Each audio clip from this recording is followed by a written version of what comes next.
Hey everybody, it's Tim Derling. Welcome to an album in review on Tim's Vinyl Confessions.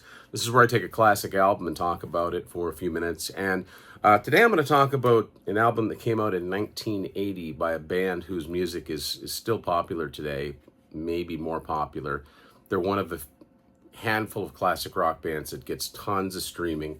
And of course, I'm talking about Queen. Today would be Freddie Mercury's birthday, so I thought I'd do a Queen album. But which one? So I'm going to go back and talk about this, the Flash Gordon soundtrack. Came out in late 1980, a follow-up to The Game, which was their biggest studio album. So I bought this, like a lot of my Queen CDs, back in 1992 when I first got into the band. And this is, of course, one of the Hollywood Records reissues.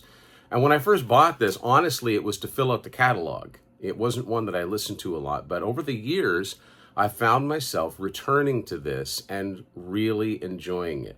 I'm not going to go into too much detail here because I'm going to post a link below to an episode that a bunch of us did, really going in depth into this soundtrack and talking a little bit about the movie too.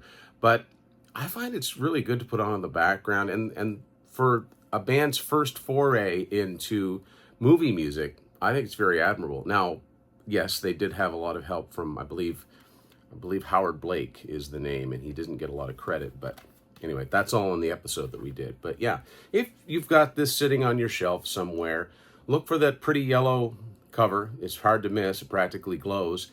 And give this one a spin. The Queen soundtrack to the very campy, very silly Flash Gordon movie back to 1980. This is today's an album in review on Tim's Vinyl Confessions.